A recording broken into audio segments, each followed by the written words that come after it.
letter, the email that was sent to me by the lawyer, and the letter itself that was drafted by the lawyer, and the tender, not the tender document, the lease agreement documents that was part of these discussions.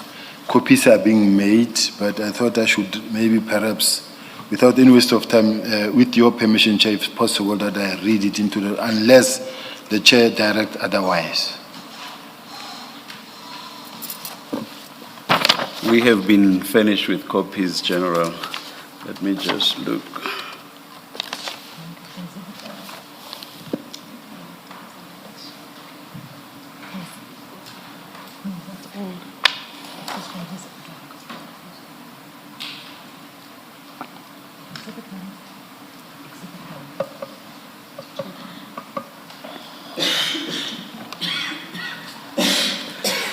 Ms. Hassim, you put a question to the General, and the General raised the issue of the letter he had referred to previously. Your response?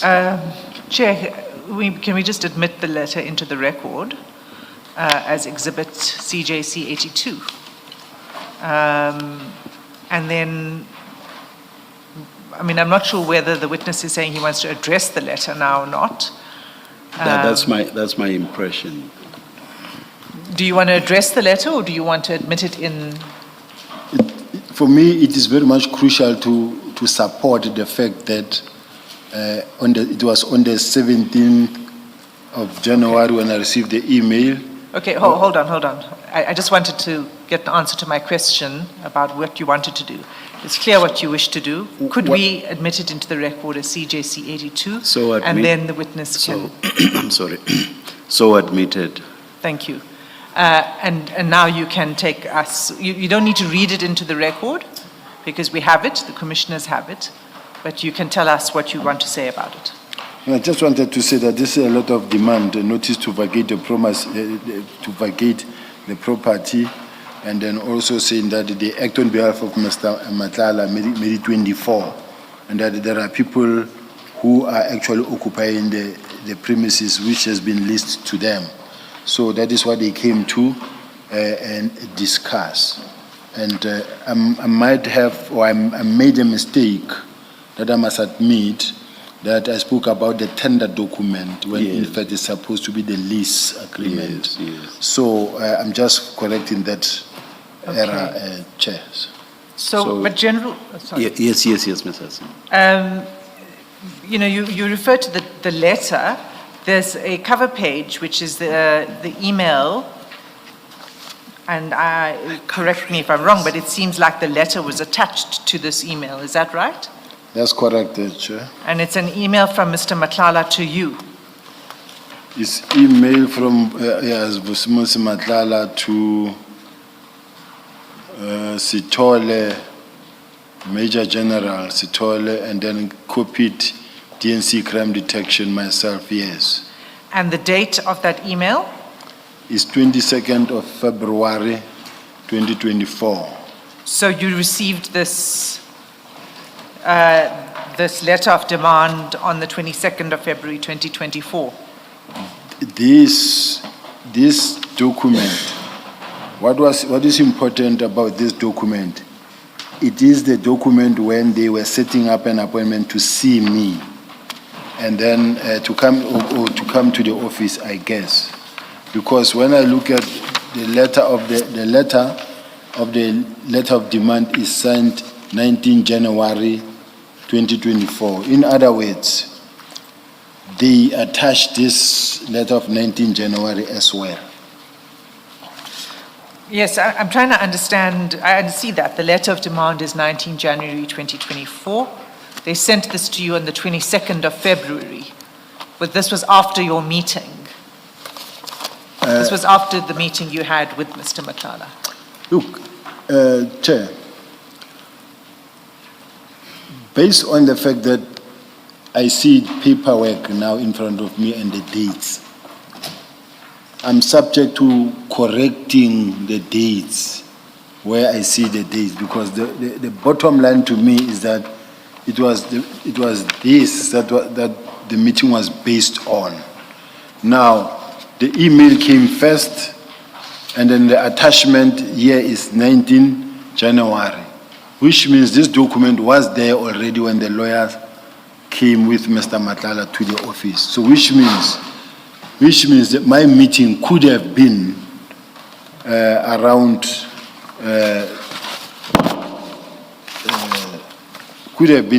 February. Where I made mistakes in terms of the date, I will admit, but I don't have any paperwork now that I could really refer to.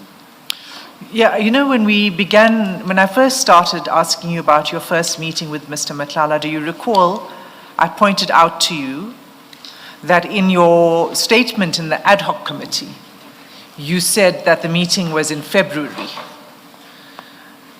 And I think you might have even said 22nd February, but I stand to be corrected. But definitely in your statement before the ad hoc committee, you said you met him in February. And then in your statement to the Madlanga Commission, you said you met him in January. And I said to you, why did you change the dates to January? So, and now you're saying you want to go back to February. Is that what you're saying? Chair, all I can say, honestly speaking, where I got the date mixed up,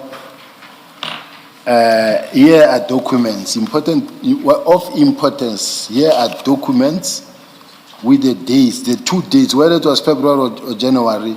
To me, it's neither here nor there, but I do accept my mistake where I found myself, let's say, I said we met in January. It's because in my mind, as I recall the document, I will recall this date of 19th of January. But this 19th of January, you find that it is in fact the date that was just attached to an email. So I accept that whether there's mix-up of dates in my case, I'm working from my memory. I must do this. Let me just finish this off by saying in the ad hoc committee, Mr. Madlanga testified that he met you in January 2024. So I'm asking you, is that why you said January 2024 when you provided the statement to this commission? Not necessarily, because remember I testified long before him in Madlanga, at the ad hoc committee. And then also himself, he was not from his home when he went to testify. There has been too long in prison without paperwork or whatever. So whatever date mixed ups there is, to me, I will, Chair, there's not much I can say other than to say whether maybe I made a mistake, whether it was in January or February, but here's an email, here's a letter of demand, and there's a lease agreement that is being, they went to make the copy.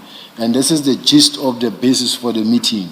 Now, whether it was in February or January, where I could have been wrong, I won't really argue much around that. Okay, that's fine. You said we're still going to be receiving another document. Yes. I think, are you referring to the lease agreement itself, General? That is correct. We have been given copies just now, Ms. Hassim. My back was turned. Yes. We've received it. Yes. Right. Then, Chair, I suppose we must also admit this into the record as Exhibit CJC 83. So admitted. Thank you. Thank you. Okay. Anything else on this letter, General, before you answer my question? Not at all. Okay. So the question was about what Mr. Madlanga said about delivering the impalas to you.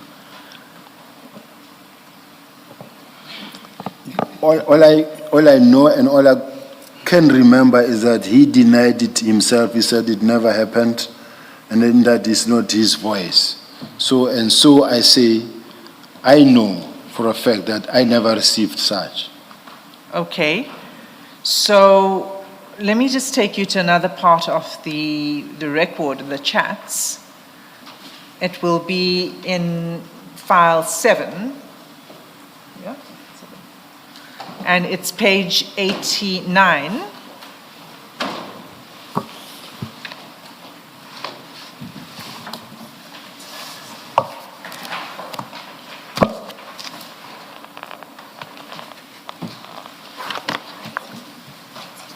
Page 89. Whilst you are looking, General, I know Mr. Madlanga is not here, has not been thus far, but I just want to engage you on your reliance on what you say was a denial by him regarding the impalas. You remember the screenshot that you were shown here today or this morning? That's correct, Chair. And you remember that part of that screenshot, Mr. Madlanga says to the person who I think, or rather whose voice I think we hear in that recording, he says to him, please check your account. Do you remember that? I do, Chair. That must have related to Mr. Madlanga paying. I mean, that in context, that's what seems to make sense, correct? Check your account. Yes, Chair, I agree, but it could have been for anything. No. If you let's go on with, of course now, but we can show that screenshot fight it again. yes. But in the meantime, let me work on the basis I'll be shown to be a liar. But after Mr. Madlanga says, check your account, then the person says, thank you, sir, got it, thank you very much. You see that? I see, Chair. And then on memory, I think it then promises to deliver. What does he say down there? Okay, everything has been arranged. He will catch the impalas on Sunday and transport it Monday to that location. Is it good? So he's saying that to Mr. Madlanga, and Mr. Madlanga says, no problem. Do you see all that? I see, Chair. I still remembered it, or I still remembered all of it off the top of my head. Now, if, as appears to be the case, Mr. Madlanga paid for the impalas, the person received payment, the person promised to deliver, and Mr. Madlanga said, no problem. What must we make of this? Must we say this is all a lie?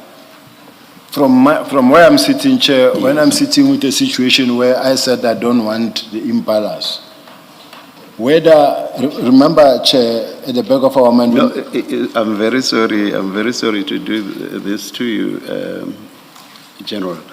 This is not about your own response or attitude. What I'm asking you is about what you said was Mr. Madlanga's denial. What exactly did Mr. Madlanga deny? You said Mr. Madlanga made a denial regarding the impalas. What exactly did he deny? He said he never sent any impala or bought any impalas for me. Does what we've just looked at support that? That is something else. They don't say for General Sibiya or for Sibiya. But remember, this is all in the context of you having given your address for delivery. All of this is in that context. You see, Chair, it will be dangerous to speculate because from where I'm sitting, I don't know the relationship between Madlanga and maybe this person who is talking to and what that money was it for or about. But I find it very difficult for me, where I'm sitting, having to respond to a communication that involved between Madlanga and someone else, or between Nkosi and someone else. General, Ms. Hasim already took you to the location or the pin that was sent, and you accepted that it was your address. Do you remember that? I do, Chair. Yes. So this was to be a delivery at your place? Yes, Chair. And the only thing spoken about which was to be delivered were the impalas? Up until I said. No, let's leave aside what your attitude was. The only thing that was to be delivered was the impalas, correct? Not the impalas. What I wanted. General, I've said it will be the third time now. I have said at this stage, I'm not talking about your attitude, but what was to be delivered according to the conversations, the context was the impalas, correct? Yes, your attitude was, Sergeant Kosi, if it's impalas, I don't want to hear a thing about them. All I want is a mate for this one animal, which is a blessed pork. If it's impalas, I don't want. That's not what I'm asking you. I'm asking you that in context, everything that was spoken about was about the delivery of impalas. I'm not talking about what your attitude was to that. Is it not correct? It's correct, Chair. Thank you, Mr. Singh. Thank you. We can go now to page 89 of the chats that I referred you to. Just let me know if you're there. Are you there? Do you see it, General? Page 89. Yes. Yes, the bid was not properly. You're talking about that. Yes, that's right. That's the top of the page. But if you just go a little further down, this is a conversation. Maybe to assist him, the flags that are, so WB1, then 89. He's there. Is he there? Yes. Okay. So you'll see at the second message from the bottom is what I want to draw your attention to. This is an extract of a WhatsApp conversation between Mr. Madlanga and Mr. Brown Mokhotsi, and it was retrieved from Mr. Madlanga's phone. And the second message from the bottom reads as follows. I hear that you told Mr. S that I told you that I gave him some animals to keep at his plot. So I wanted to hear from you if there's any truth in this. Did Mr. Brown Mokhotsi speak to you about delivery of animals to your plot? No. Did you not have any conversation with him about impalas? No. So this conversation between Mr. Madlanga and Mr. Brown Mokhotsi takes place on the 8th of May, 2025. Do you see that? 8 May 2025. Yes. I don't know where you see the date. Advise me. Oh, It's okay.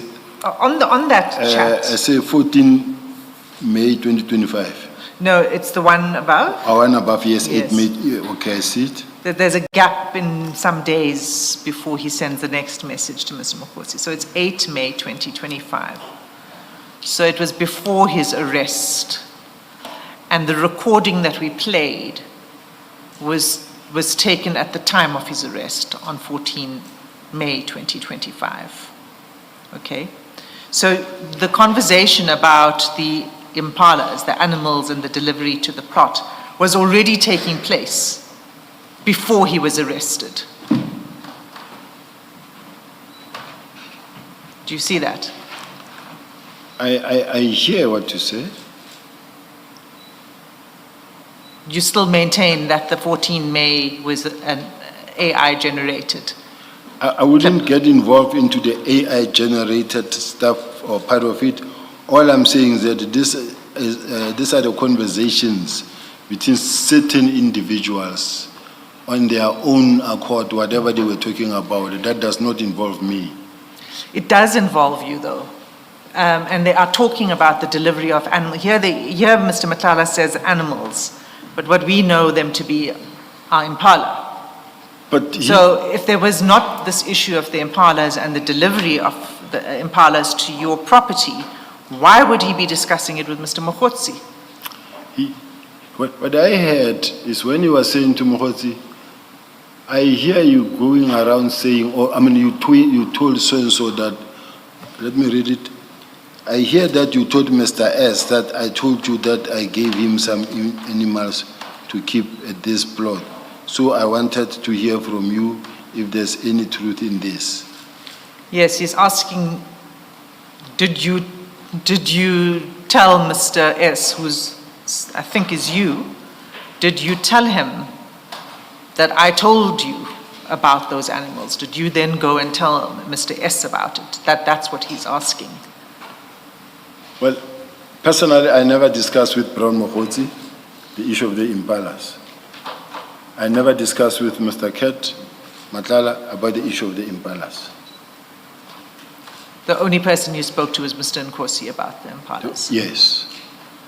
Okay, that's fine. And we're not going to go back there because we've looked at that whole exchange of text that you knew it was coming from Mr. Matlala. So we're going to leave it at that. Unfortunately, we're not leaving your relationship or you don't like me using the word relationship, but your contact with Mr. Matlala. And I want to move to another time period. So we had March for the impalas. Now we have 14 September 2024. Can you please go to page 111 of that same file?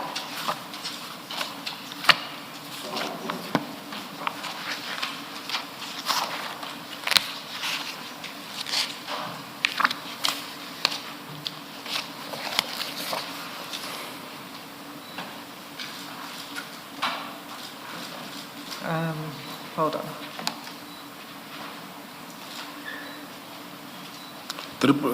Page 111. Yes.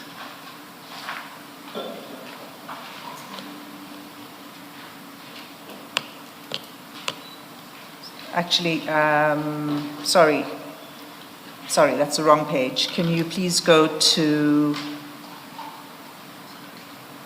Actually, no, I do want to take you to page 111. What I want to show you on page 111 is a series of calls between Mr. Nkosi and Mr. Matlala. And you'll see at 1911, you'll see at the bottom of the page of 111. Yeah. Right. Mr. Nkosi calls Mr. Matlala. Okay? So there's an exchange between the two of them at 19:11 in the evening on the 14th of September. Now I'd like you to go to page 364 of the same. Just to ask Chair, this page that we just dealt with, what is the specific question related to it? So that when you go to the next one, I'm going to respond on No, that. you've got to see them together. So we'll go there. These are just calls, ne? It's just a call, yes. Yeah, so which page? Next page? Yes, so now I've asked you to go to 364.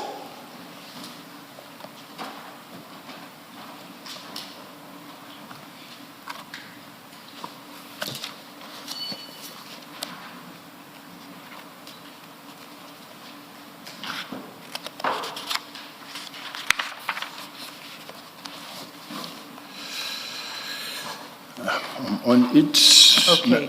now we are moving from, the 14th of May, the 14th of September to the 13th of September. No, hold on. The relevant chat, we're going to begin on chat number 2. So it's 14 September. Yes. Now, this is a chat between you and Mr. Nkosi, okay? Yes. Right. So we saw 1911, the call, but hold that in the back of your mind. Here we've got 1907, you send Mr. Nkosi a message saying, back, ? And he responds, 2 minutes later, he says, just arrived now, General, dropping this gogos, then coming to you. And then at 1910, chat number 4, you respond and you say, ask Cat to make a turn. Okay, that's at 1910. Yes.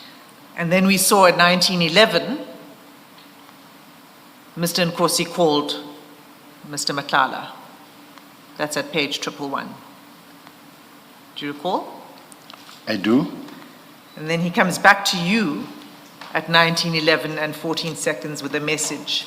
I spoke to him earlier. He promised to come around 8. Okay? And then at 1912, he says he will be there in 30 minutes. Do you see that? Yes. Right. So this is you asking Mr. Nkosi, Sergeant Nkosi, to communicate with Cat, as you call him, and you ask him to make a turn. So the first thing I want to ask you is, how is it you refer to him as Cat in September 2024? Is it not because by then you've established a relationship with him that you can use a term of familiarity? No, I think whether we like it or not, this is how he's known. Although officially speaking, we have to call him Mr. Matlala when we are addressing, as we are addressing. But he was known as Cat, he's known as Cat. So it's not a question of familiarity, because there are certain names that you can call where you call a person name and surname. But there's another one that you can call that is known with a particular name.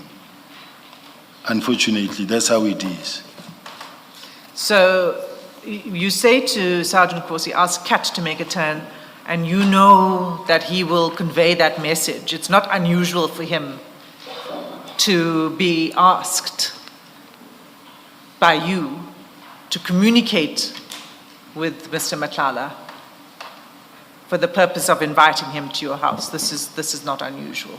Yes. He says, yeah, that's fine. I know what you mean by Cat, and I make the arrangement. And he then proceeded to make the arrangement. Yes. Okay. So why is it that you wanted Mr. Matlala to come to your house? Look, what happened is that I think it is, at that time it was my son's engagement. And we didn't have many people there. I think it was something like 20 people. And it was mostly my son's friends and the fiancé's friends. So the people that I had invited there was General Sintumule. Because I worked very close to General Sintumule, and we had a very good relationship with General Sintumule. And General Shibiri was coming back from China. I also asked him, called him and said, hey, I'm here and this is what's going, because I was alone. I didn't invite my friends because it was not about me. Now, as they were there, there was also, General Sintumula didn't come alone, came with General Tema. General Tema was the former head of the college, who is a very close friend of Miss Matlala, Cat Matlala's wife. As you can see, even in General Sintumula's own statement now, the supplementary statement that she just submitted, where she says she was introduced to a lady as Miss Matlala, then later was introduced to Mr. Matlala. Now, one of them asked me and say, Mr. Matlala want to make a turn because his wife is here. He must come fetch his wife. Do you mind? And then I didn't say I don't mind. The way I responded, it was after quite some time, because I don't remember how, in what context it happened, but I then sent that message that said, Cat to make a turn. Because remember, at that point in time, Chair, like the former Minister Begitela said, the eyes then that looked at Cat are not the same eyes that look at him now. There was nothing wrong at that point in time that we could say there was a problem that we know of, that the man was under investigation, or he was just one of the people that we we were used to. And me, in my case, I was getting used to him, but he was not my friend. So that's why I say I wrote that message and say to make it a 10 to me. It wasn't really a big deal. So when you said ask Kat to make a turn, it was a friendly invitation for him to join you at the celebration? Not necessarily an invitation, but because of the fact that to me, I thought like they first wanted to check whether am I comfortable or not, because there were not many people invited. I then said, no, ask her to make a turn. Okay, so it is an invitation. Well, if it is what it is, then I'll accept it. I want to be clear about this, because you send a message to Sergeant Nkosi, you say, ask Kat to make a turn, and he says he'll be there in 30 minutes. And your explanation is you're having a celebration, and there was a request for him to come and join and to be present at the celebrations, right? Not to be present, because remember, What does make a turn mean? he was expected to come, because he had to come fetch his wife. But then they were not sure whether he will be welcomed. That's when I said ask her to make a turn. How I termed it, maybe, or how I put it, the words, this is how they came at that point in time. I think I'm missing something. You said that you were informed that Mr. Matlala would be coming. Would it be okay? Yeah, somebody would say, look, would you mind, do you want to come, and his wife is here, he wants to come. Do you have a problem? At that point in time, I'm not sure whether I responded same time or not, but I did give consent that he can come. Okay, and so how long was he there for? I never sat with Kat, not even for a moment. So I can't say how long was he there for. All I know is that I did bump into him, and then not more than an hour they were gone. Okay, so he was socializing. If you want to call it socializing, I can't help it, man. Yes, I mean, you did say it was a small gathering. It was only about 20 people. Yeah, it wasn't for adults, it was for my son engagement. I think, General, you should have a look at your statement on this.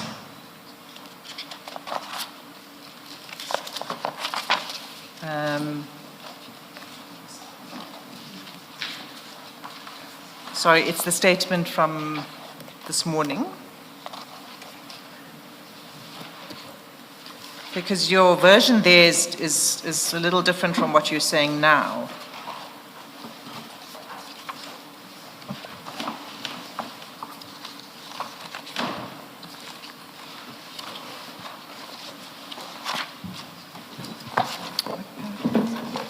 That's at 22. 22, paragraph thank 22. you. Thank you. Page 6, General, paragraph 22.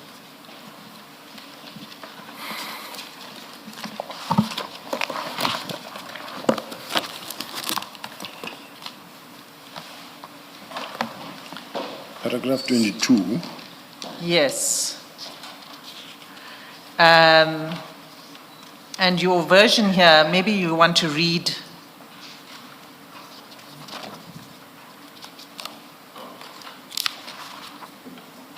Should I read it? On 14th... Can you read from 22, until the end of that section. On 14 September 2024, my wife and I hosted a surprise engagement celebration for my son and his fiancée at our residence. The gathering was intimate in nature, attended primarily by close family and friends. A limited number of senior officers from head office were also invited, including Major General Tema and General Sintumule. Now, I don't know, earlier the chairperson said to me, you were quick to correct some of the things, and in some you keep quiet. I didn't invite General Tema. She was already on pension.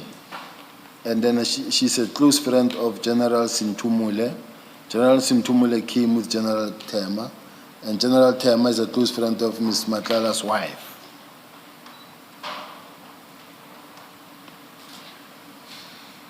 Okay, Must I proceed? yes. I placed on record that I did not invite Ms. Matlala to the event, nor did I initially invite Mr. Matlala. Mr. Matlala attended the function on the invitation of General Tema. She arrived earlier in the course of the event. As the afternoon progressed, the General Tema informed me that Ms. Matlala had consumed alcohol and was hesitant to drive herself home. I was conveyed that she wished for her husband to collect her. Continue. Must I continue? It was only that stage and in those circumstances that Mr. Matlala attended the event for the limited purpose of collecting his wife. I paused to mention that I also communicated with Sergeant Fanning-Kosi and advised that he could convey to Mr. Matlala that he was permitted to attend the residence, given Sergeant Nkosi's close acquaintance with him. Sergeant Nkosi had been assisting me with certain logistical arrangements relating to the event during the course of the day. At the time in question, he was briefly attending to a personal errand. It was in those circumstances that Mr. Matlala attended the residence. His attendance was limited in duration. While he entered the home and briefly socialized, this was incidental to collecting his wife. He remained for no more than approximately an hour before they departed. Okay.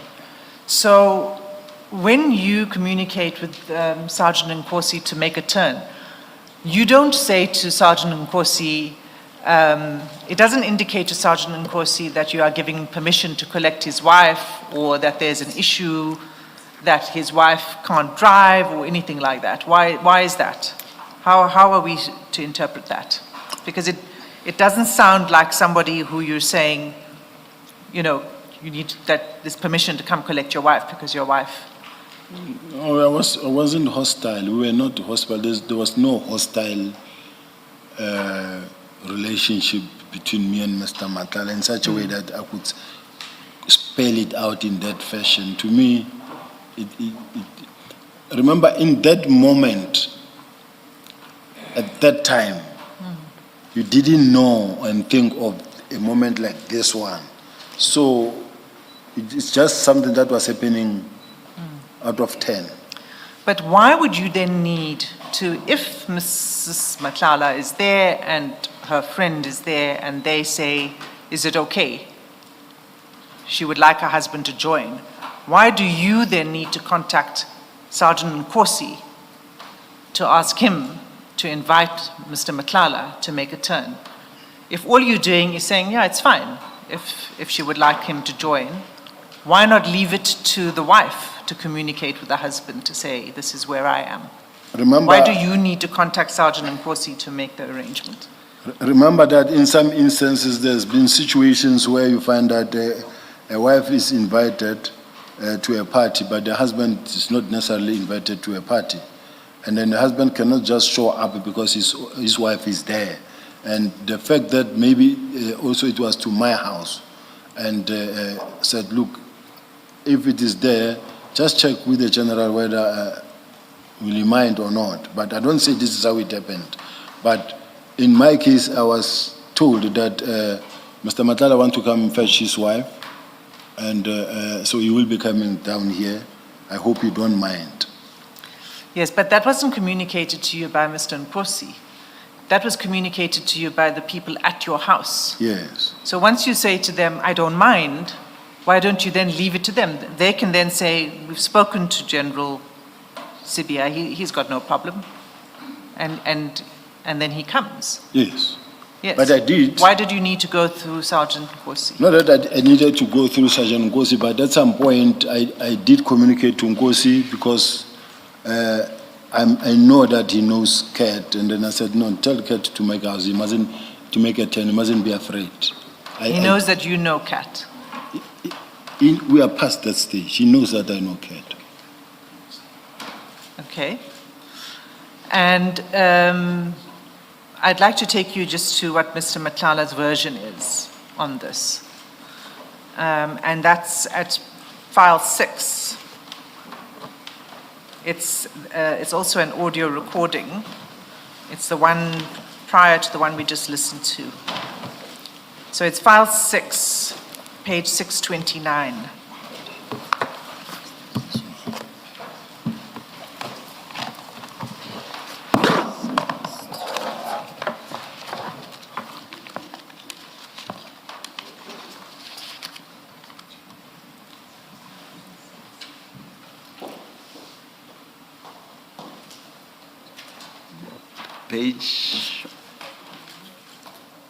Page 629. 629, thank you.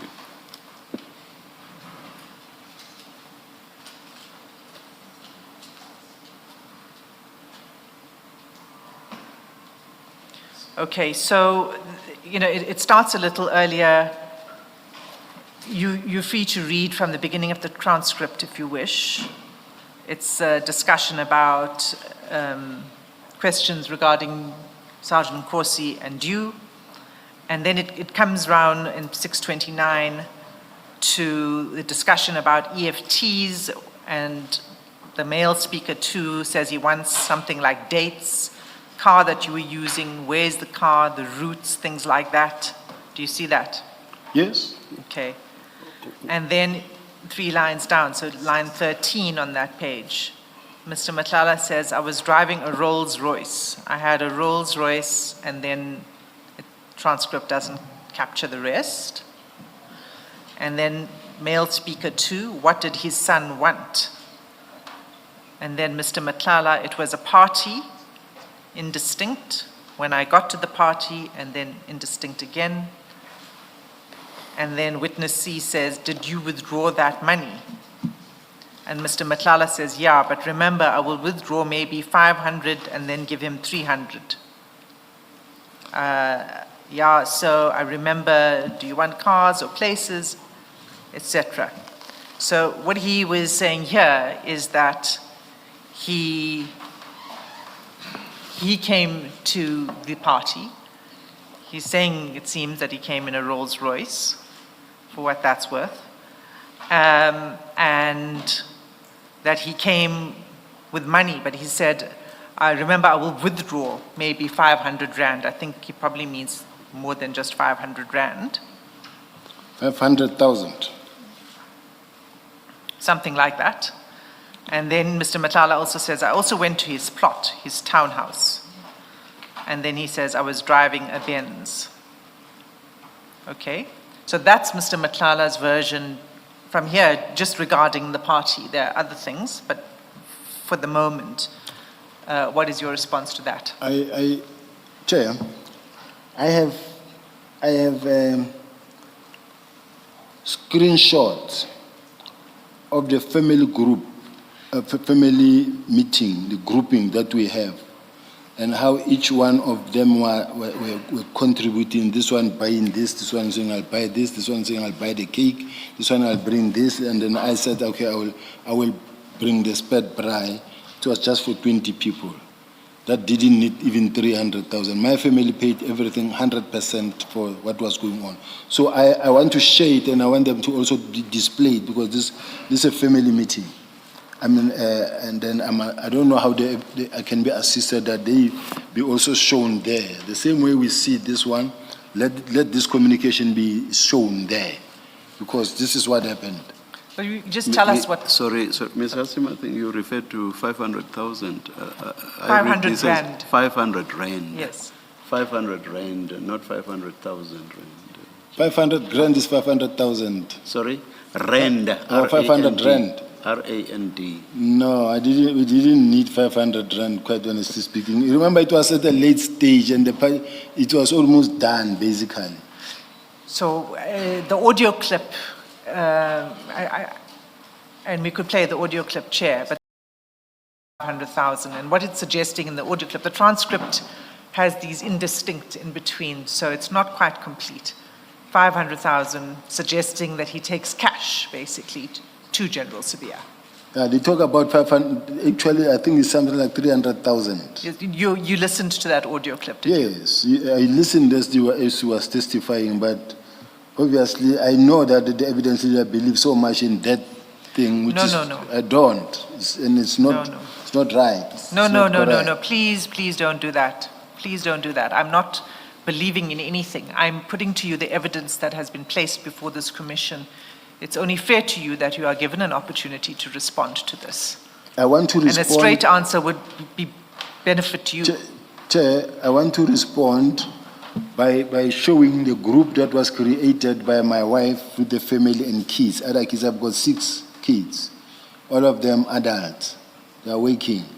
And then this one said, this is what I'll do, this is what I'll do, this is what I'll do to support our brother. And here is it. I don't know if I should just read them into the record or just attach them so that they are seen there. And then you can see even the date from 11 September Chair, when my wife started. Sorry, General, let me stop you. I accept your word for it, Chair. I have no problem with that. I can understand that in a family setting, that's how it works. People contribute. But it doesn't answer this question, which is a response to this evidence about Mr. Madlanga saying he came to the party and that he came with cash. You see, Chair,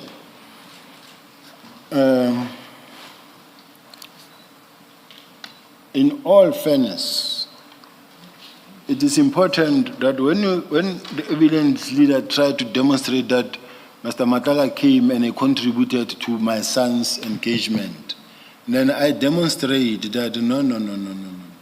Everything that happened there, we carried as a family. Starting from my wife went with a credit card to Spar to buy the grocery for a small number of people that were there. And then others bought cakes, and then we bought this. We didn't need 300,000. We didn't need money from Mr. Madlanga. And I quite honestly speaking, I didn't need it. We didn't need it. We didn't ask for it.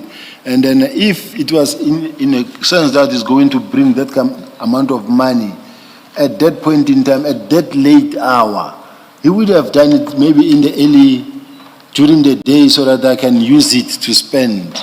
But because it was not even, I didn't even invite people. Not even there was no friend of mine, not even one. So I'm demonstrating here that we paid and we carried the cost, and everything that was there, you can see even yourself that no.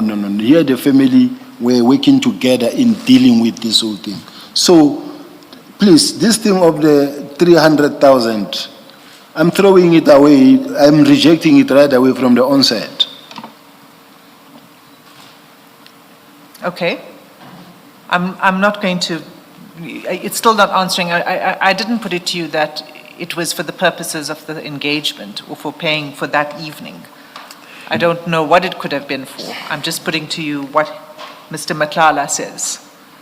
Right, so to say, well, no, we paid for the engagement, we did it in these various ways, doesn't answer the question directly.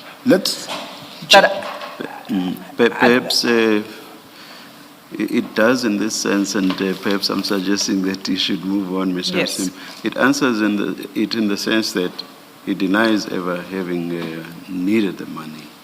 And then, of course, he goes on to give the reason as to why he possibly could not have needed it. But part of that says, I did not need it, I did not receive it. So, in a sense, it does answer it. Perhaps, Okay.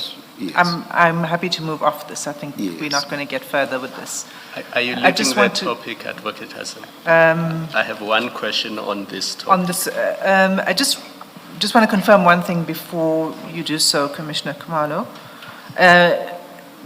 Do you confirm that General Shibiri was present at this? Yes. Okay.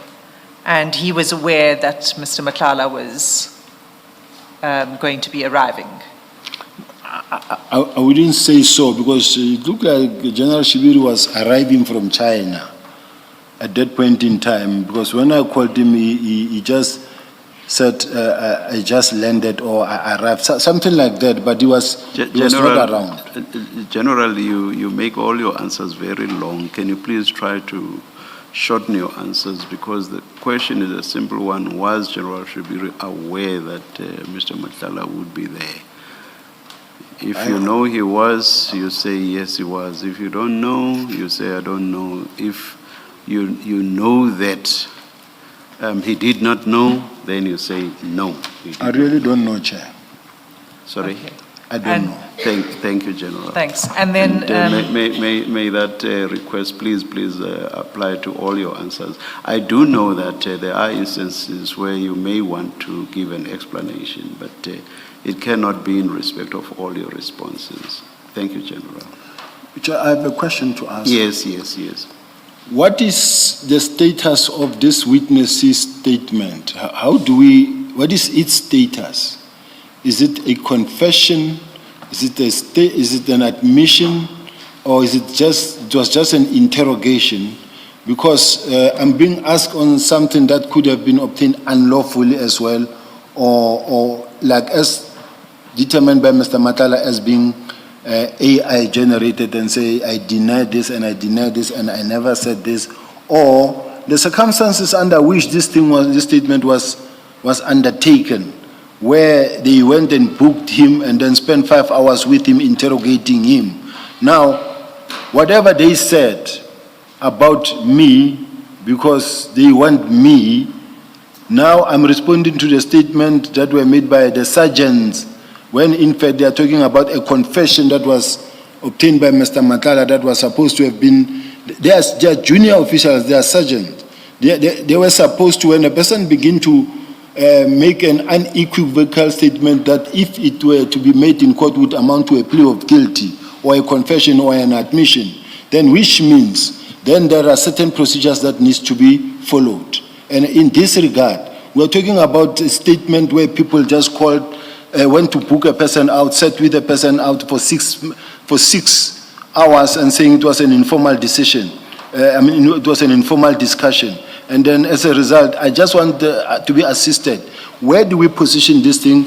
Was it an admission made by Mr. Madlanga? Admitted? Is it admitted? Was it a confession? Or, because I'm now, why I'm worried is the fact that I know the status of PKTT in terms of so badly wanting to get hold of me, considering the fact that they have been to Mr. Madlanga many times, even in jail, and saying to him, give us Sibiya, we'll take you out, we'll leave you out. We are prepared to even leave that case of Ms. Tobejani as long as you give us Sibiya. Work with us. Now, I'm in this situation now where now I'm being questioned on the statement that were obtained by PKTT junior members, say this is what Madlanga told us. Whether I was being assaulted or was under duress, I don't know. But I'm just worried about the fact that I'm responding to a statement that I don't know what its real status is in front of the commissioners. Ms. Hassan? General, it is what I described earlier, which is evidence that's been introduced to the commission by witness C, who was there when he was questioning Mr. Madlanga.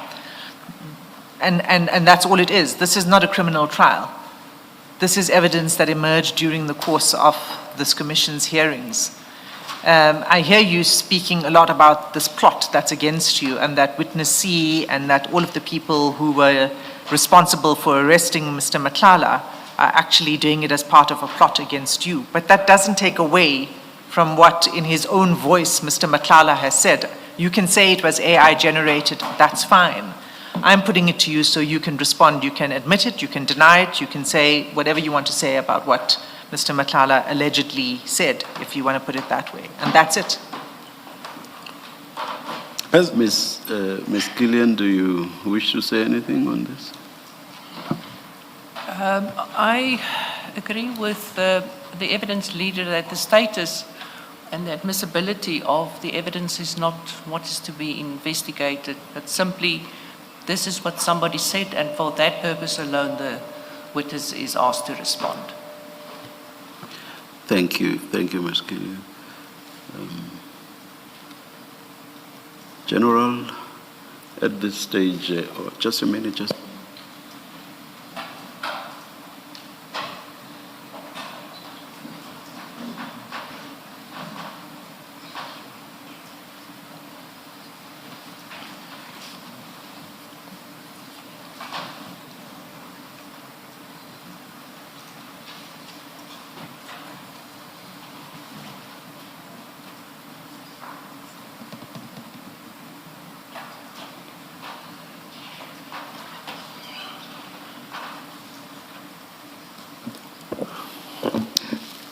General, we have heard your point, but at this stage, we would want you to respond to the questions. I will respond, Chair. I think Commissioner Kumalo had a question, or was it? Munganambuz? Much later, Chair. Oh, Let him all right. finish the answer All right. to the question. Oh, all right. Thank you. Sorry, Ms. Hassan. Would you like to answer?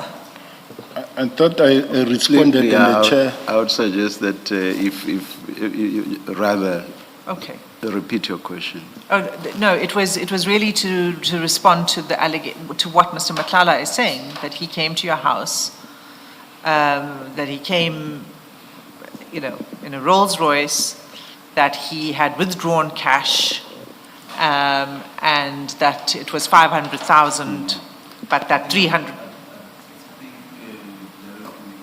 I think we dealt with and put the question of the money to bed.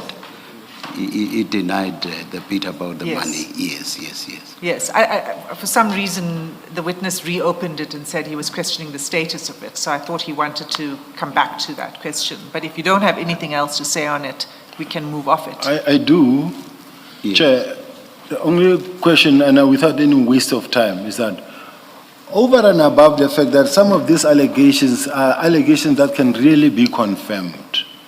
If a person talk about EFT or whatever cash or whatever, we must be able to also produce that on that day as well, he went to the bank and he withdrew 500,000, and then this is the money. When asked about that, he said, Mr. Matala's got too many accounts, but let's also see if maybe on that day, did he ever really withdraw money or transfer any money? I mean, the commission has got investigators. It's a point that we're supposed to be rest assured and say, and we can confirm that point as well. But all I can say, I would not really put my family through this thing of my kids. They're struggling where themselves from their own little corners. Another one say, okay, I'll buy a cake.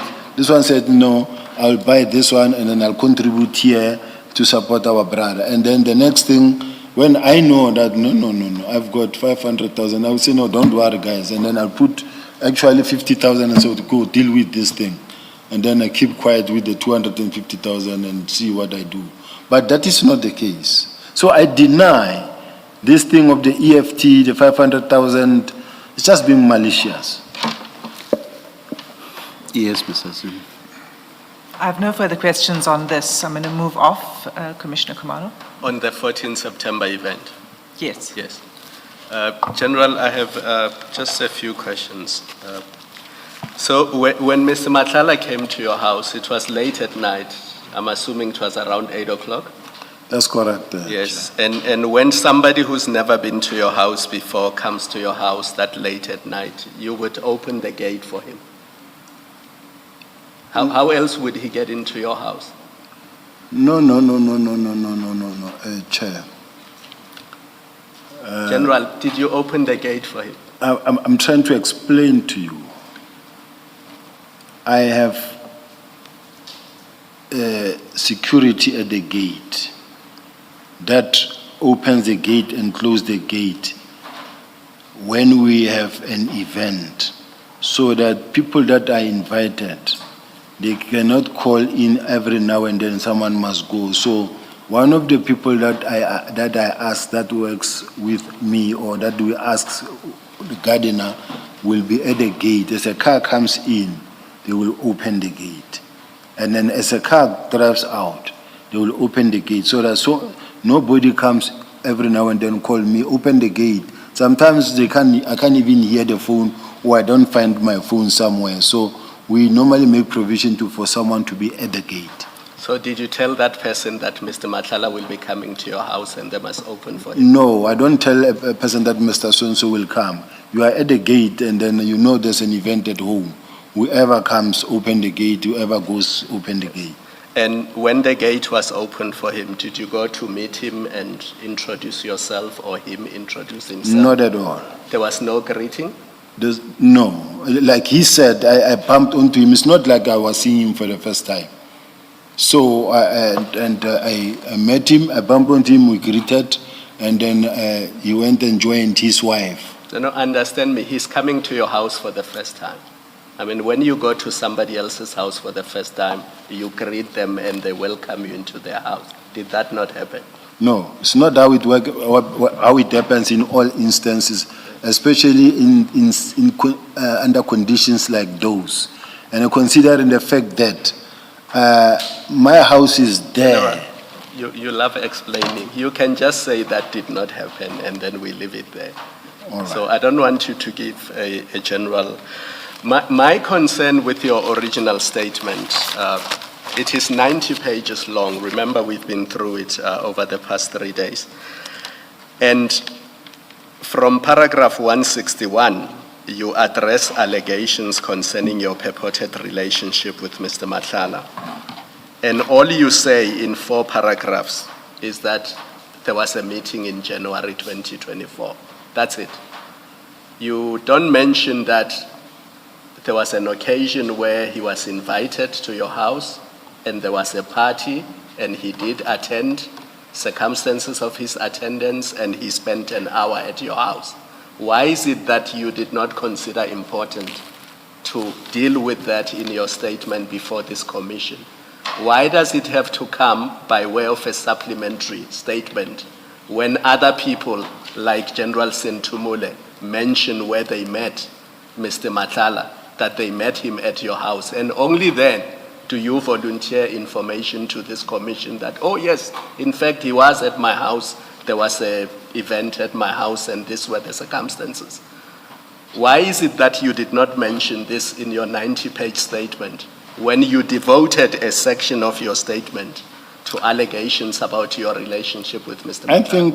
I think, Chair, I respond to a question that I'm being asked. And when I draft a statement, I drafted the statement and focused on the point at hand. Now, if where I didn't include it, and then it's something that I can speak to, both in writing or oral, that is the case. If ever, maybe perhaps I didn't include it, and then it's something that I am responding to and probed or ask a question, because sometimes I'm not in the same mindset as the evidence leader who is there to ask questions and I must respond. But in my case, when I draft something, when we draft a response on a particular point, we ask a lot of questions, but sometimes I will say this is about, if you are not asked about this, then why put it in? General, but you are speaking about your relationship with Mr. Matlala and you are devoting a section of your 90-page statement. Remember why you are here. You are here to assist the commission to establish facts. You don't wait until people make allegations and then only then do you say, oh, I was hoping they were not going to mention this. Now that they have mentioned it, then I will deal with it in a supplementary. Because it's the same issue with the impalas. You say none of this. If you were not allowed to file a supplementary statement, we would have been left with the impression that you only met Mr. Matlala once in January 2024, and that was it. We would not have known that actually he was at your house at a party. Only when General Sentumule mentions it in her statement, and you depose to a supplementary statement where you are responding to General Sentumule's statement, only then do you give the commission these facts, and I find that troubling. I really am not so sure whether anyway I've never referred to it, but what I know is that I think I can also, at this point in time, also remember whether at ad hoc committee I was ever asked about it. I was never asked about it, and then even now I was never asked about it. Up until it is being mentioned, that's when I respond to it. So that is why it's not a question of one is withholding information or hiding information, because I'm prepared to respond, and I'm responding. If I'm asked about something, I'll respond to it. But if it was never asked, I kept it short. I'm leaving it there for now. And then factor into that what Ms. Hassim has already raised with you, which is Sergeant Kosi says that he's dropping the goggles, then coming to you, and you then say, ask it to make a turn. So if you look at what Commissioner Kumalo is raising with you, and what I've just read to you now, to an ordinary reader, that sounds like you were just inviting Mr. Madlanga. This idea that he was coming to pick up his wife who had taken a lot of liquor doesn't make much sense. Well, Because all you would say to him is, and by the way, Mrs. Madlanga needs to be picked up. Please ask her to come pick her up. You don't say, ask her to make a turn. You are inviting him. if this is maybe how commissioners maybe see it, I will really, from where I'm sitting, just stick to the fact that when I said ask Kat to make a turn, in my mind I was implying that you can ask him to make a turn, it doesn't really matter. I don't have a problem. Who had said anything about a problem? That's the thing. No, Sergeant Kosi, after dropping off these goggles, I'm coming to you. So you're basically saying, also ask Mr. Madlanga to come as well. That's, in context, that's what this means. This thing about Mrs. Madlanga and so on, and Mr. Madlanga having to come pick her up because she cannot drive, in context, it simply doesn't make sense.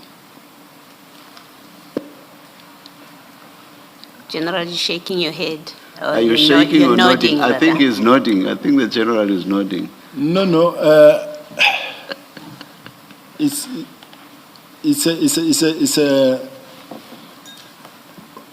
a chair's viewpoint on this thing, and it's not a fact that I think I should take any further when the chair says it doesn't make sense to me. So to me, I can't argue any further when the chairs. Remember, the chair- Ordinarily, people don't speak like that. As khulumi kanjalo, we don't speak like that. All I'm saying is, I mean, you would say, usho kuMadlanga ukuthi alande unkosikazi akazukwazi ukushayela imoto ngoba uthande ukuthi kakhulu. That's how you would put it. Please ask Mrs. Madlanga to come, Mr. Madlanga to come pick up his wife. I'm translating for those who didn't hear. That's how ordinary conversation would go. So I'm not trying to gratuitously attack you or anything. I'm just talking about how people would talk normally. Don't you accept that? This is how people talk normally, Chair. But how it happened at that time, I cannot also at this point in time describe it anyhow to say, why did I put it like that? But I said, ask Kat to make a turn, and as far as I'm concerned, there was nothing wrong. Thank you, General. General, maybe still on this, when you say to Mr. Matala he can make a 10, and you don't say to Sergeant Nkosi the reason that you are giving us now, you do appreciate that Mr. Matala would not have known that you are asking him to come and pick up his wife. Only you would have known that, because you don't tell Sergeant Nkosi why Mr. Matala should make a 10, and so Sergeant Nkosi doesn't tell Mr. Matala why he's being asked to make a 10. He could only, therefore, both of them, in fact, Nkosi and Matala, could only think that he's being invited to your house. We didn't think so, Commissioner, because already Mr. Matala was in constant communication with his wife, I guess. No, Under normal circumstances. don't guess, General. Don't guess. You've given us what you say are the facts. You say they spoke to you to check if you would be okay or have a problem with Mr. Matala coming to the house. So you state that as a fact.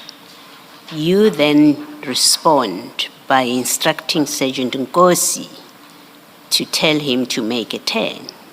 So what I'm saying to you is, with what you have told us, you must admit, or you must accept, that Mr. Matala would not have known from you, at least, communicating to Sergeant Nkosi, that in fact he was being called to come and collect his wife. Just as we wouldn't have known until you started saying, they told me that his wife can drive. Just looking at this correspondence. Commissioner, if you remember very well, Mr. Matala himself did indicate that he received a call from his wife to come fetch her. He did indicate that at the ad hoc. Okay.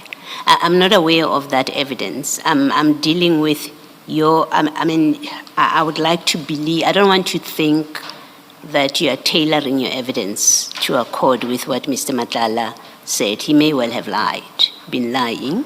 And I think it is best that you don't refer to him, because then it may give the impression that you are tailoring your evidence to accord with what he has said. I'm asking you about that date, what happened on that date. Forget what Mr. Matala and his wife may or may not have been discussing. You say to us, you have this party, they tell you that Mrs. Matala won't be able to drive. And they ask you, would you have a problem with Mr. Matala coming to your house to pick her up? You action it. And that's what these WhatsApp exchanges are about. You action it by telling Sergeant Nkosi to tell Mr. Matala to make a 10. And I'm saying to you, what I'm putting to you is, on what you are telling us, someone asked you, do you mind him coming to the house? You instruct Sergeant Nkosi, or you ask Sergeant Nkosi to tell him to make a 10. And I'm putting to you for your comment that, and I think it's a concession you can fairly make, that just on this, he wouldn't have known why he's coming to your house unless his wife spoke to him. Unless you don't know as a fact that his wife spoke to him. Surely you should be able to make that concession, that unless his wife told him that she can't drive, he must come and pick her up, he wouldn't have known why you are saying he must come and make a 10. Commissioner, Chair, with respect, the evidence leader leads me about a statement that was made at the ad hoc commission by Mr. Matala. He says things that, and she asked me about things that were spoken by Mr. Matala at the ad hoc. And I respond, and I'm also making reference to what I heard him saying at the ad hoc. Now then, Commissioner Mbale says, no. Forget about what he said, because now you might be accused, I might actually take it that you are tailoring along the way. Now, I want you to answer in respect of this. Now, but as I answer in respect of this, then the question is going to come and say, but Mr. Matlala in ad hoc said this. Now, I'm in between now. Okay, that's it. I hear your complaint. It's a fair complaint. Let me do this differently. We don't know whether Mr. Matlala is telling the truth or not in the ad hoc committee, so I don't base anything on what he said. I didn't even listen to him in the ad hoc committee. So, and I don't know whether it's true or not what he says happened about this incident, so I put no stock on it. I have my conversation with you about that night, what you know about that night. So let's not refer to him, because we don't know what happened between him and his wife, if anything happened at all. We don't know for sure. So I'm saying go back to that evening of the 14th. You are at your house. Your version is someone said to you, they said to you, Miss Matlala can't drive back home. Would you have a problem if Mr. Matlala came to pick her up? That's what you tell us. And I'm not in a position to say, no, that's not true, that's not how it happened. I have, for purpose of our discussion, to take it at face value. It's what you say happened that night. You then action it, that's what you tell us. You send a message to Sergeant Nkosi to tell Matlala, Ket Matlala, to make a turn. We do know that he does arrive, because that's your version. He does arrive at your house. All I'm saying to you, or I'm putting to you, is that when all there is someone spoke to you, Sergeant Nkosi wasn't there. Someone told you Mrs. Matlala can drive. You say to Nkosi, tell Ket to make a turn. Ket arrives. In all of that, with all of that communication, Mr. Matlala would not have known from you or from Sergeant Nkosi that he's being asked or invited to come and collect his wife. That's what I'm putting to you, and I'm saying I think it's a fair construction of what happened that night. What do you say to that? To me, Commissioner, it's rather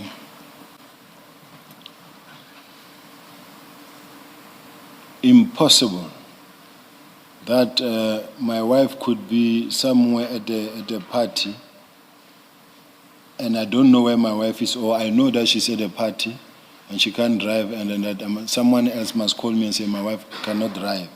Do you know for a fact that Mr. Matlala knew that his wife can't drive home? Do you know that as a matter of fact? And you understand when I say as a matter of fact, I mean, you're a police officer. You know what the question means. Do you know as a verifiable fact that Mr. Matlala knew that his wife, before you called him, before Sergeant Nkosi spoke to him, and before he arrived at his house, at your house, do you know that he knew as a fact that his wife is unable to drive herself home?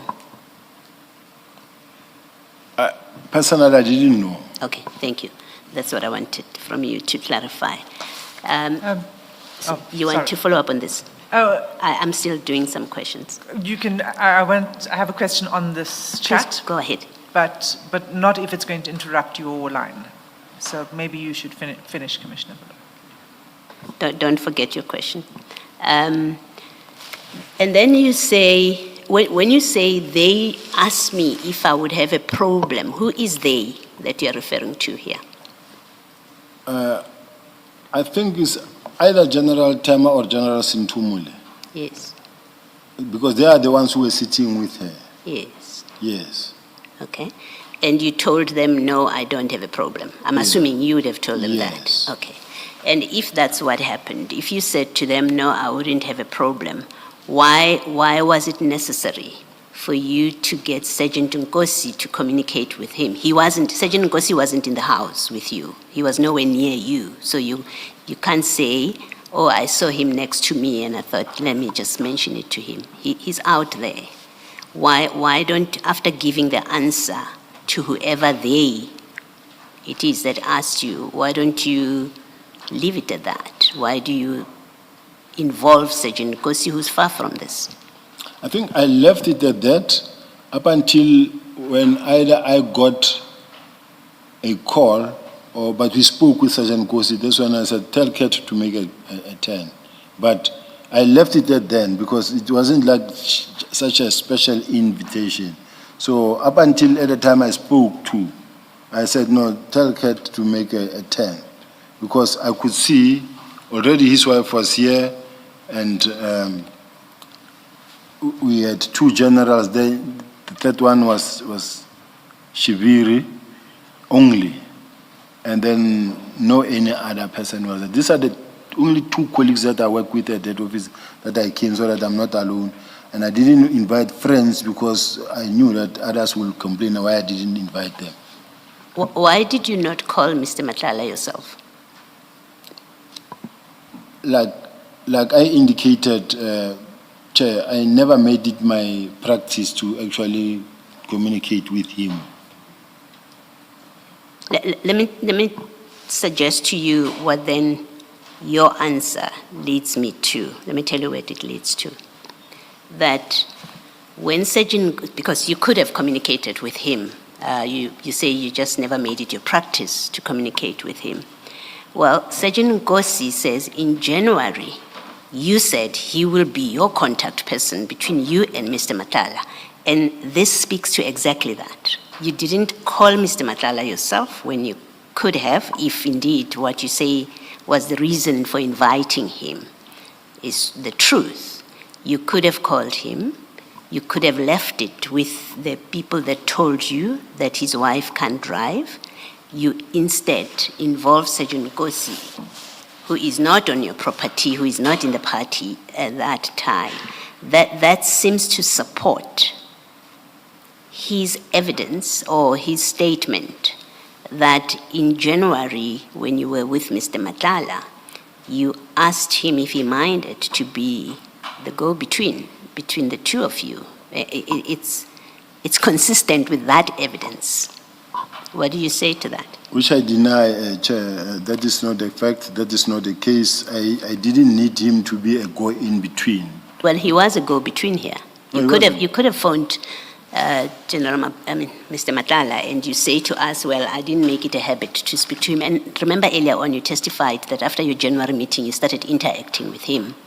And now here, and then just Sergeant Nkosi says, well, I was a go-between by agreement, by arrangement. And we see him being a go-between here.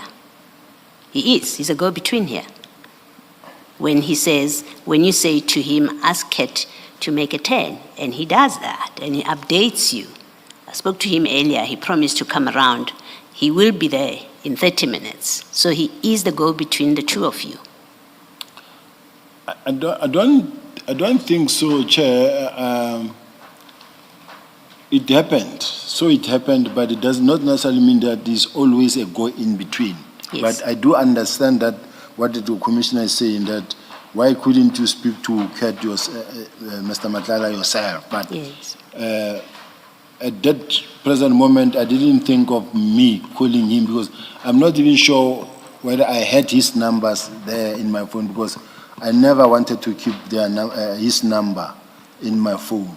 Yeah. Because I avoid this communication. Well, if you didn't have his number, I want to suggest if you didn't have his number and Sergeant Nkosi was not the go-between, you would have gotten his number from his wife, who was there with you. Nkosi was out. I've never spoken to Mr. Matlala's wife. But you knew she was there. You would have said to Sintumule or Tema or they, give me his number, I will call him. But you did not do that because you did have a way of communicating with him. And your way of communicating with him was through Sergeant Nkosi, as Sergeant Nkosi says. I do understand and I do accept the fact, Commissioners, and really if it didn't happen that way, maybe oversight on my side, I will accept it as well. Okay. Maybe lastly, You say you did not invite Mrs. Matlala to your function. You're nodding. That's correct. So she wasn't there on your invitation. That's correct. And I think you said she was invited by Major General Tema. I think so, because this is what I also read from, when you read General Sintumula's affidavit, the one that we received. Well, General Sintumile doesn't say that.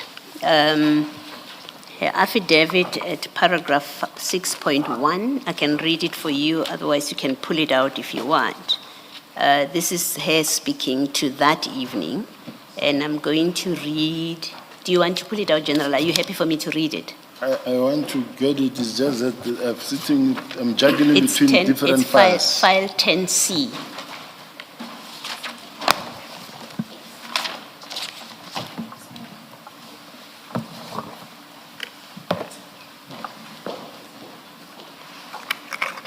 I've got it, Chair. Yes. It's quite a long paragraph. She says, I want to give you, if you start from the bottom and you count the line numbers, I just want to direct you where I'm going. From the bottom, 11 from the bottom. Page 11. Oh, sorry, I do apologize. It's page 5, paragraph 6.1 of that statement. 6.1. I've got it, Chair. And then line 11 from the bottom. You will see that line starts with, I did not trust him, even if there were other generals or people. You see that? Yes. Okay, so this is where General Sintumule tries to explain why she didn't come alone. And she says, I did not trust him being you, even if there were other generals or people. And then this is where I want to read from. I would either take my younger sister or a friend. In this instance, I took Major General Tema, and she can attest that I informed her that I was actually uncomfortable going to this event because of the ever-changing nature of my relationship with Lieutenant General Sibiya. The party was on a Saturday, and I recall, and this is the part, upon arriving, we noticed there were other colleagues who were also in attendance. During the event, there was a lady, and this is the part where she explains Mrs. Matlala's presence. She says, during the event, there was a lady that came and sat with us, and Major General Tema introduced her to me as Mrs. Tsakane Matlala, with whom she was acquainted. And then she later pointed me to Mr. Matlala and informed me that he was Tsakane's husband. So, according to General Sintumule, Major General Tema did not bring Mrs. Matlala to your house. In fact, what happened is General Sintumule is the one that brought Major General Tema. That's what General Sintumule tells us. That's what she tells us.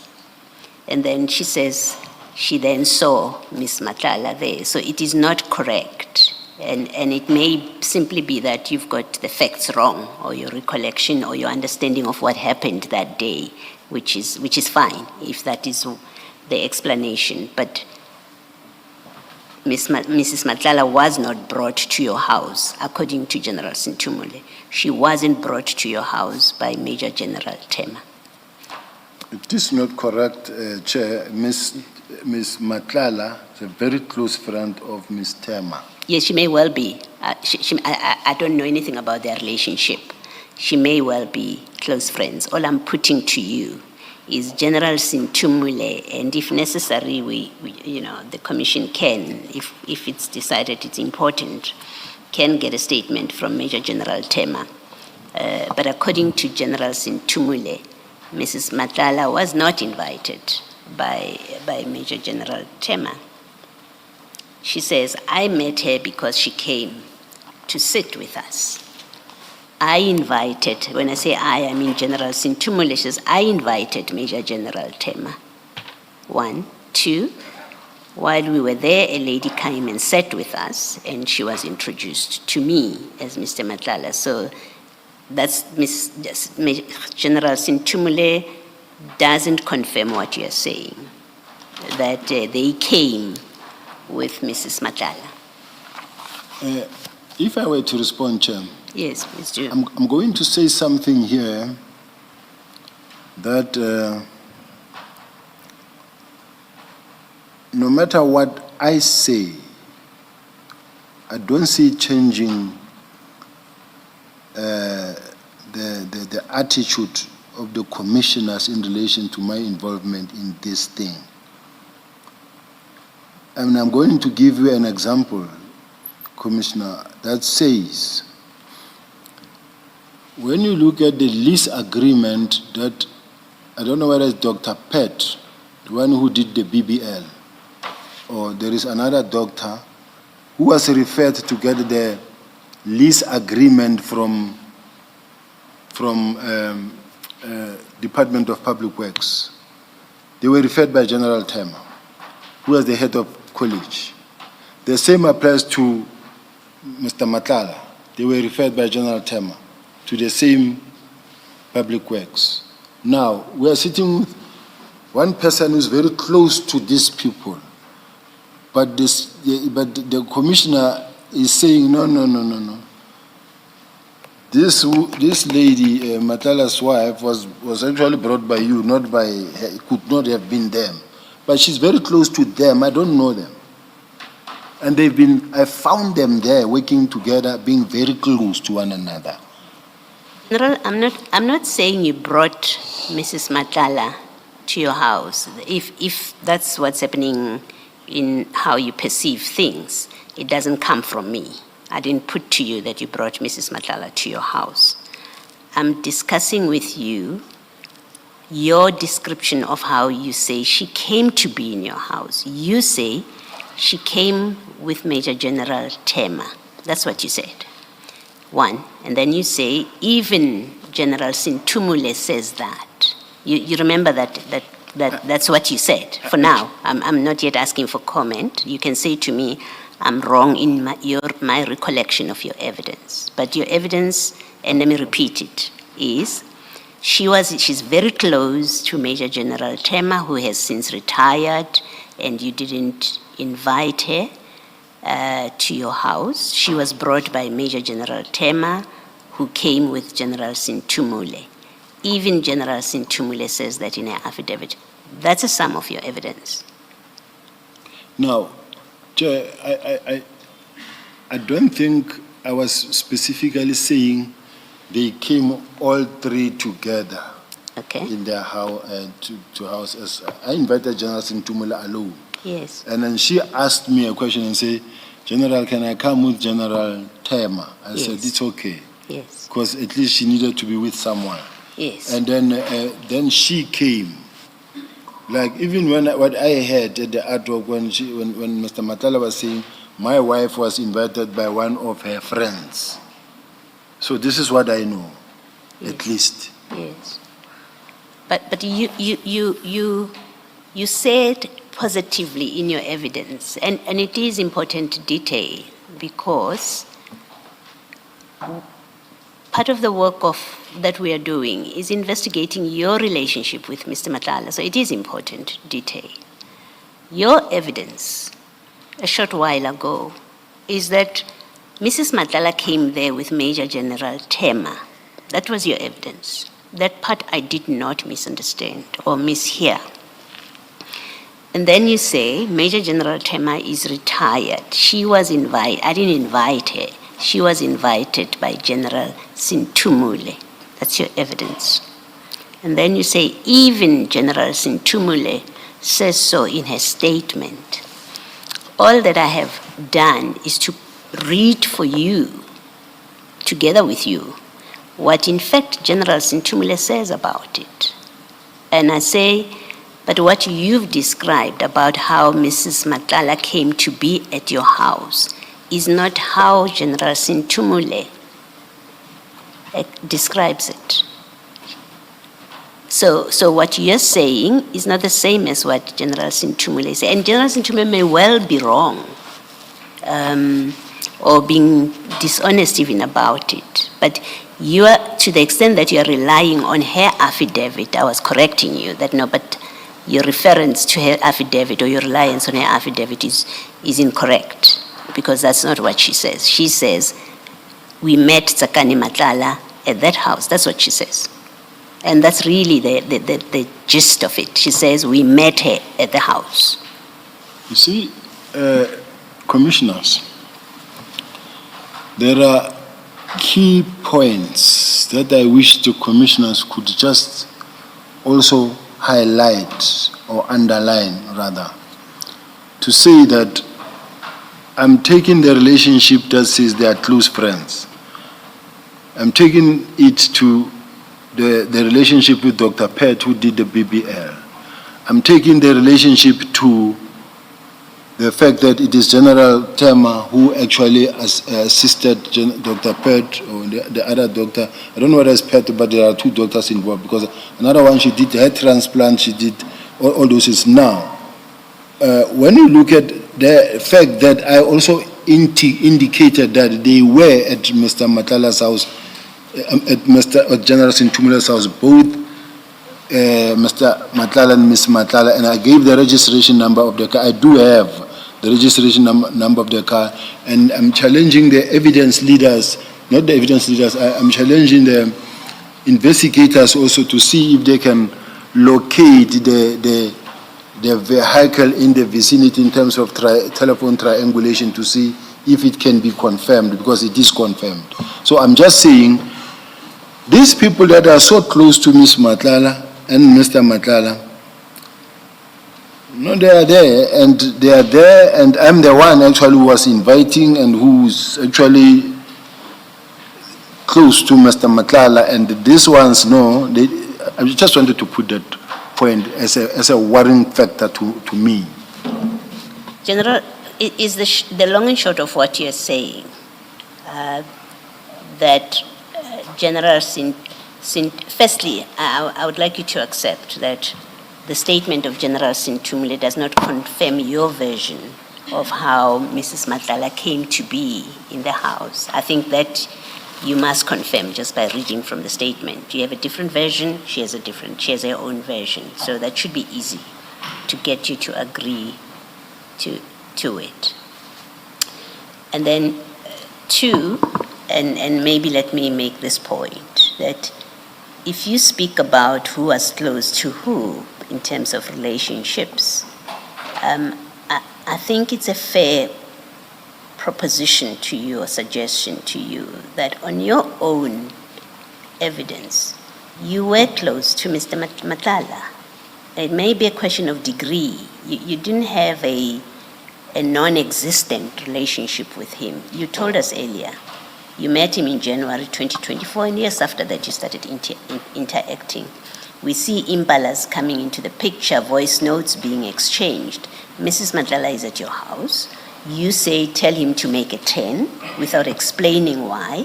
Sergeant Nkosi seems to know and understand what this is all about, and he easily tells him to make a 10, and he reports back to you. That and other facts suggest that you do have a relationship with him. Irrespective of the fact that I do indicate here that I never received any impalas and I never wanted them from No, I'm not asking you about impalas, General. I'm speaking specifically to, there are these facts. You did not receive the impalas, but Sergeant Nkosi is getting impalas, is trying to get impalas for you. He involves Mr. Matlala. And when he says cat, this is from cat, you know what he's talking about. Which cat he's talking about. You know and understand all of those things. But on your own version, after you meet him in January, you do interact with him. You tell us that of course, after that, we started interacting. So, all I'm simply putting to you is, well, on your own version, there was a relationship with you. You had a relationship with Mr. Matlala. We can debate, was it close? Was it not too close? Was it uncomfortably close? That's a conversation for another day. But for now, all I'm putting to you is, on your own version, there was clearly a relationship between you and Mr. Matlala. In the same way, maybe, that you say even Major General Tema had a relationship with him, even General Sintumule had a relationship. You did have a relationship with him. I think I never at any stage denied that I was talking to him or I spoke to him, but what I was not really agreeing to was that he's a friend, he's my friend. Okay. But I want to ask a question, Chair, direction perhaps, in just to look at this. Is this thing of having spoken to Mr. Matlala looked at in a negative light, in a sense of him being a service provider or a person who is not charged criminal, who is not under investigation, and then given to as far at that time to as far as we're concerned? The reason why I'm asking that, we have the same scenario where Lieutenant General Nkua, who is the acting Deputy National Commissioner, who is very close to a lady whose husband is the one who's been allocated the tender, and they are all over the show. They attended the wedding. Let me finish, Commissioner Baloyi. No, General, no. No. I don't think we should provide you with a platform to make allegations about people. If you've got evidence before us, by all means, you can do a supplementary statement. You can provide us with evidence, and then we look at of what relevance is that to our terms of reference. I don't think it is right that you sit there and you use the platform to introduce other relationships that suggest impropriety. Maybe there is impropriety, but this is not the time or the opportunity for you to do that. I asked you a question about, do you accept on these facts that they indicate that you had a relationship? And I made a point of saying to you, I'm not saying it is close relationship, because I don't know how close this relationship is. But do you accept that from January, when you say you met him for the first time, and you've now testified this morning to say, of course I interacted with him after I first met him, and now we know his wife was at your house. We know he came and spent about an hour, according to your evidence. We know that Sergeant Nkosi tried to get impalas for you, at the very least tried, for you from him. Yes, and then now this evening, you say to Sergeant Nkosi, tell him to make a turn. I'm saying, do you at least accept that it signifies a relationship, whatever form it is? It does signify that you did have some relationship with him.